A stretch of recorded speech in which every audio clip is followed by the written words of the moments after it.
they're not changing shit. Okay, I keep seeing these game devs like that nobody cares about releasing these statements that, oh, we're getting rid of DEI policies, we're not going to be doing it anymore. It's causing we don't like it. We've heard it under no.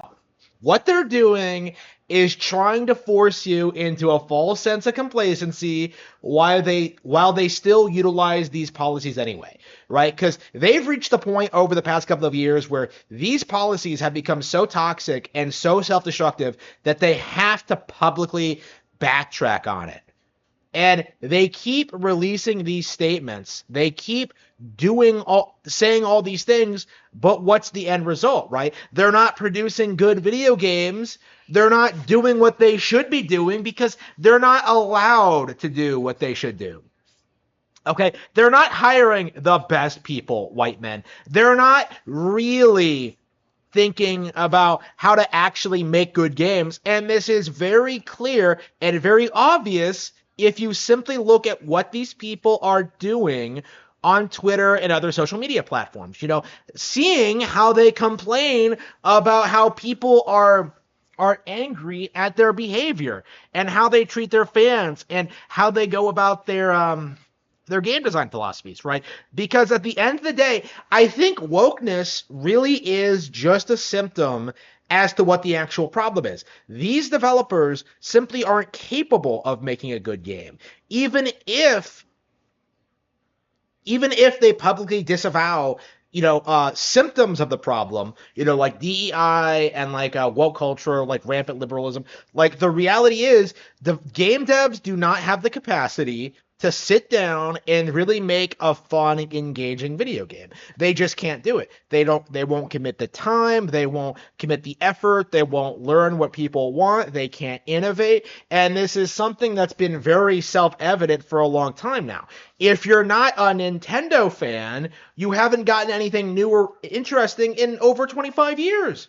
So to me, like, companies releasing statements saying that like they're going against DEI, it's just an attempt at getting people back on the plantation, right? That's their mindset about this, is that they're trying to get you to come back and support them. While Ubisoft is still trying to sell you on Assassin's Creed Black Samurai. Like, after they pulled this entire stunt in which they had a bunch of their activists in Japan try and gaslight the community into thinking that, like, Yasuke was an actual samurai, right? Something that, like, is not true.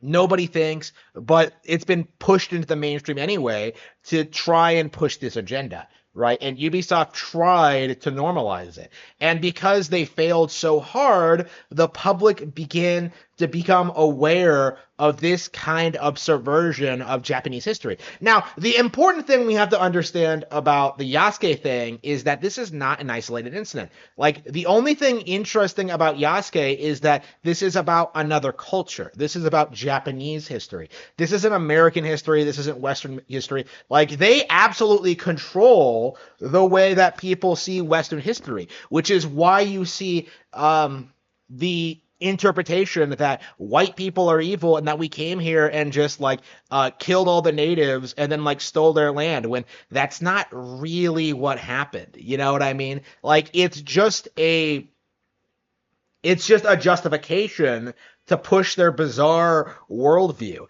It's an excuse to do what they want to do. Replace white people with a more easily controlled slave class. That's what essentially DEI and the masters are. Their masters are all about, and they are, as of like 2024. I think they are trying to calm the backlash. I do think too many people have caught on to what's going on. They're speaking out about it, and so they have to like publicly release these statements saying that, like, using terms like legal immigration, right, when in reality we should be going for like zero immigration, because we still have people in this country who are unemployed. So there's no reason to bring in immigrants and to lower wages even further. right? There's no reason to do that. So instead of improving, job work conditions or, giving natives jobs, they have to like do this thing where they're just like, well, we can't find anybody. Oh, by the way, that's another cope that like the establishment uses is like, nobody wants to work anymore. Yeah, because you're not paying them. You're not making it worth their while. It's literally against my best interest to work at this point in my life because I have so much going on. But like, I still work anyway, um, because I have to, right? But I would be making more money if I could have spent like a couple of years just building up my online portfolio and like, making my books more popular and stuff like that. Spending time on that. Like I can quite easily do that if I could have like a couple of years off, right? So to me, like working is kind of a waste of time. But like that's not true for like people who like need to work and who need like this kind of income. Like you need to think about people who are less fortunate than you, people who need these jobs to survive. And so we really have to start like pointing this stuff out, you know, pushing back against DEI policies isn't good enough. Removing these DEI policies isn't good enough because they're just going to bring them back in a couple of years once under a different name when the backlash subsides a little bit. And I do think that's kind of what's happening now, looking at all these like anti-woke grifters, people like oh no, it's Alex, side scrollers, those guys. Like the mistake these guys are making is that they're getting so upset at everything that's happening that they can't really point to the actual problem, right? They can't really address like what the problem actually is. They won't. And so like when they do that, when they start spurging out over like every little thing that happens, like that doesn't really matter, like people begin to be desensitized to it, and more they start to look ridiculous. I'll give you an example. There's this DEI group that's out there that liberals point to that that has that considers things woke if like a character is black or something. And that's obviously like not really true, right? That's not like the full extent of like what woke culture is, but like there are like there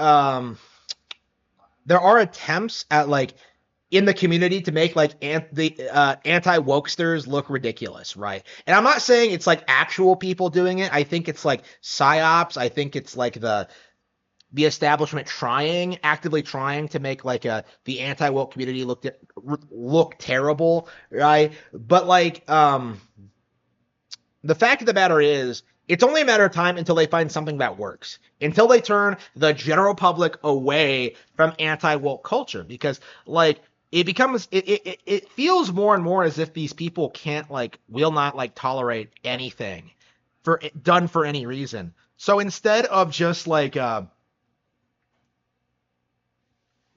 because all they do is talking about anti-woke stuff and try to make everything into an anti-woke controversy, eventually people will start to turn against them and think they're ridiculous, even if you agree with anti-woke sentiments. So like I'll give you an example. Clownfish TV, right? Raging Golden Eagle, those guys spurg out so much over everything that happens, you can't take them seriously.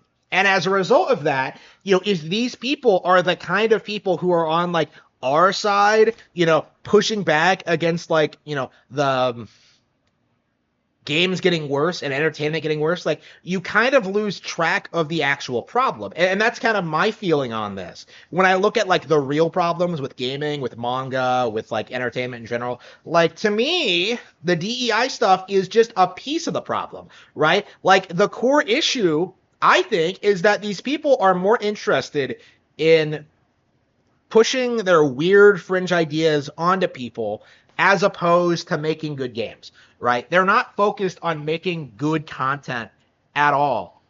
But that's not true for like quite a lot of people still in the community. Like all you have to do when it comes to these kind of creators, these kind of brands, is just not support them at all. And I do think this is like the thing that really needs to be acknowledged when talking about woke culture is it really seems to only permeate in long-standing iconic IPs that don't have passionate, talented people behind them. So you have like Star Wars, you have Warhammer 40K, you have Star Trek, you have like all this garbage, right? Like, stuff that's been going on for like 60 years. Doctor Who, right? Just an example, a couple of examples, right? Like, when you look at these brands, like a lot of times they've been going downhill for a long time, right? Like when you really think about it, like wokeness is just a symptom of the overarching problem.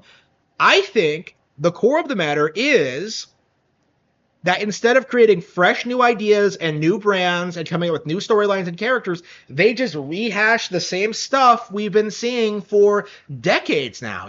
Star Wars, The Force Awakens, right?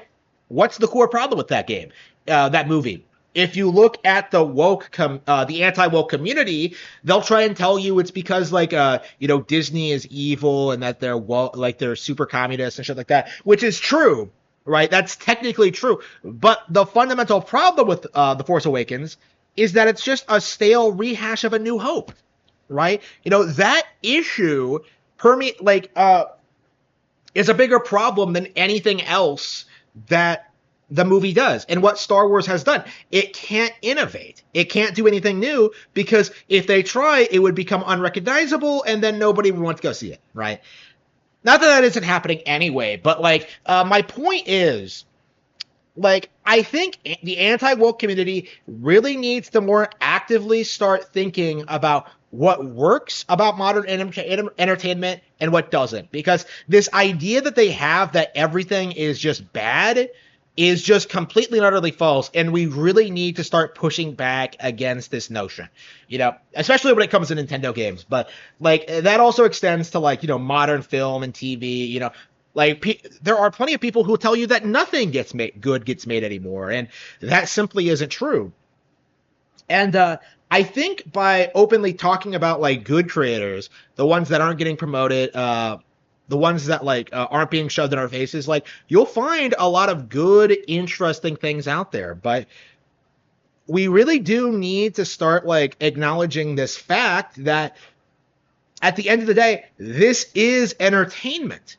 And when entertainment is a disposable commodity, you absolutely do not have to consume entertainment if the quality goes down.